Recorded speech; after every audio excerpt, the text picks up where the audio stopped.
Traveler. Morning, Paimon. Thought I'd come over and say hi, puffer, floaters, and all. Morning, Mualani. How are you so full of energy? Weren't you the one partying the hardest last night? That was last night. I got a good night's sleep, and now I'm good as new. Here, take this. It's your prize for completing the album. I picked yours up, too, to save you the trip. Wow! Thanks, Mualani. That was so nice. When it comes to helping people, a good guide always thinks one step ahead, right? Oh, and speaking of work, I guess our vacation's almost over, huh? Probably for the best. If I don't head back soon, I'm worried my little doggy won't even remember me. And after talking to the others, it seems like everyone is just about ready to get back. Some are missing their families. Others are going through dandelion wine withdrawal, I guess. Even Chaska seems to be feeling it. Not that she'd ever admit it, but I have noticed her gazing back towards the Flower Feather clan at night. But summer's not over yet, so I say, we squeeze a few more unforgettable moments into the time we've got left. Like another group photo. Hey, how about taking one right here? After all this time, Paimon's grown kind of attached to this place. Great idea!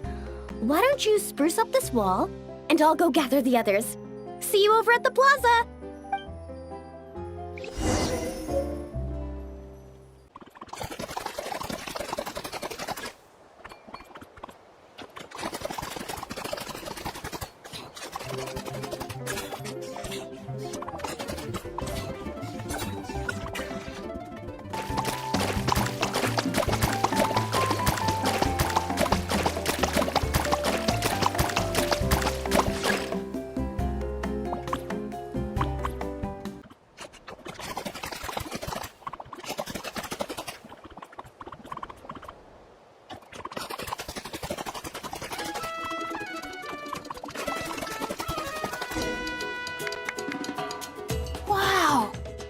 Amazing!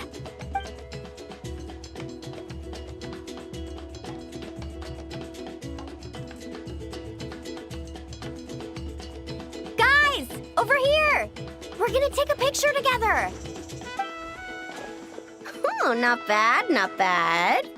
You're all looking full of energy this morning. Not a trace of bedhead or dark circles in sight. Whoa! You even look out for stuff like that? Well, what kind of guide would I be if I didn't pay attention to the details? Yeah, and what kind of bard would I be if I didn't appreciate a good drink? What's that got to do with anything? Somehow, though, I know exactly what he means. Do you really think that? Or are you just playing along to keep tone-deaf Bard happy, too? I see no harm in a bit of nonsense. Here, put on this Asha headband. It's a souvenir from the rest of us.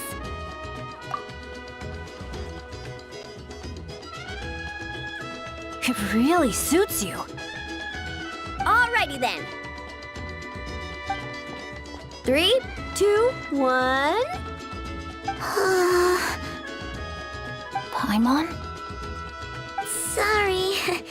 All that nonsense has got Paimon's head muddled. Her mind's gone completely blank. Don't want it all to end, huh? Are you worried once you say those words, the vacation will officially be over? How the... Paimon thought peacemakers couldn't read people's minds. Oh, Paimon. Don't worry, Paimon. Summer's sure to come again. Just like you said when you made that wish to the Pyro Archon. Even though we'll all be going our separate ways, as long as we cherish each other's friendship, I just know that our paths will cross again. Bennett's becoming quite the talker, huh, Professor Venti? Well, I wouldn't dare take credit for something like that. Your tone would suggest otherwise. Come on! Paimon was just starting to feel inspired! Why don't we just give it another try? Yeah, let's do it all together this time. Huh. What should we shout? Sounds good! 3, 2, 1. Lucky Star!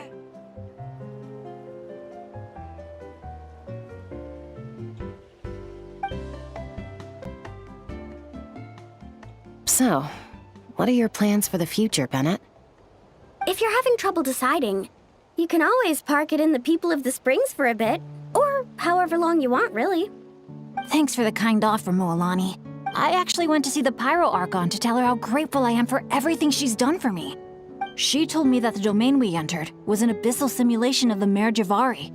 It was extremely unstable, and now it's completely gone. Later, when we got onto talking about my future, she said I was more than welcome to stay here in Natlan, but also that she would respect my decision, whatever it turned out to be. And after thinking it over, long and hard, I've decided to return to Mondstadt. You miss your dads, don't you? That's definitely part of it. I promised to tell them everything that happened on this adventure, and I can't go back on my word. But also, when I said goodbye to my mom and dad, I promised them I'd become the most legendary adventurer in all of Tevat someday. And no adventurer should stay in one place for too long. Bennett. What if your luck starts going downhill again the moment you leave Natlan? It's fine. The warmth and kindness I've experienced on this adventure is enough to get me through all the challenges that lie ahead. As I attempt to shape my own fate, I want to take that same kindness and pass it forward. That's something I've always believed in. Hear, hear! To our leader! To our leader, Bennett! Cheers!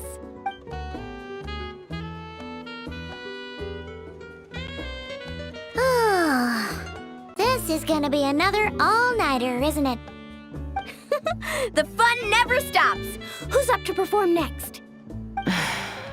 Bennett's almost fallen asleep several times now. No. I can still keep going.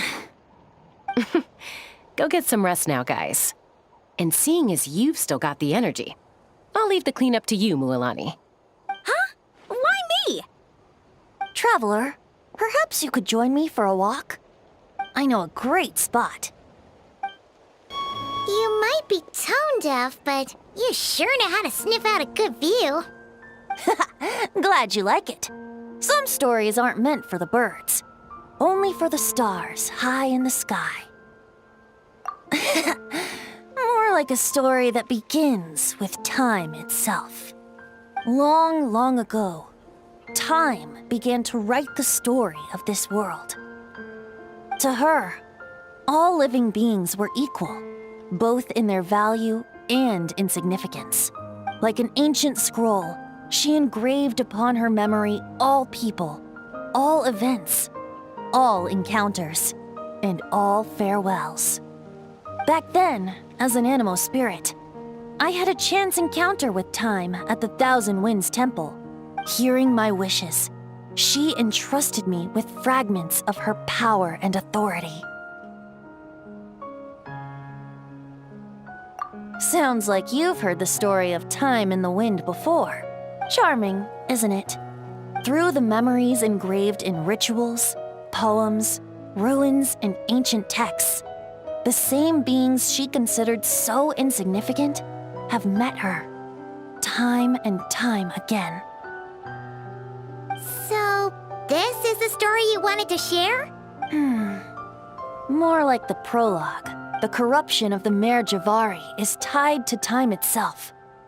To put it another way, it is a calamity present in every moment that will ever be. Unlike time herself, I have always cherished many wishes in my heart. 500 years ago, to prevent the corruption of the Mare Javari from spreading beyond Tenochtitlan, I blew it off the timeline, turning it into the Windless Land. Oops, seems like I may have confused you. If you're asking about how the Mare Javari disappeared from Tenochtitlan 2 or 3 decades ago, there may be someone else better suited to tell that story. The Mare Javari has been the bearer of too many stories that weren't meant to be its own. I merely played a part in one of its chapters. And the choice I made 500 years ago came with a price. Some souls were unable to return to Mondstadt as a result, while others stayed to settle in this land, merging with the Monitu to become the Asha we see today. So the reason you're here in Tenochtitlan is because... Correct. I'm here to collaborate with the current Pyro Archon, Mawika. Correct again. The flame was our signal. Only by having Mawika open a rift between that space and the true Mare Javari could I sneak in and bring back all the souls who wish to return. As for my little trick of bringing back memories as well, it's not the first time I've pulled that off. Mawika also mentioned that you were planning to introduce us. Looks like I beat you to it, huh? I was glad to discover that she shares my love for fine wine and freedom. We got along great. Well, it really took it out of me for a few days. In fact, I still feel pretty dead on my feet even now. Oh, really? But thinking of all the Aether mead and dandelion wine still left to drink, I suppose I can hang in there a little longer. You don't look that tired to Paimon. So, don't think you can just pull out that little excuse and we'll suddenly foot all your bills. Oh, how you wound me, Paimon. You'll hook me up with some good liquor, won't you, traveler? I suppose to protect Mondstadt, and that everyone who wishes to stay there has the freedom to choose their own path.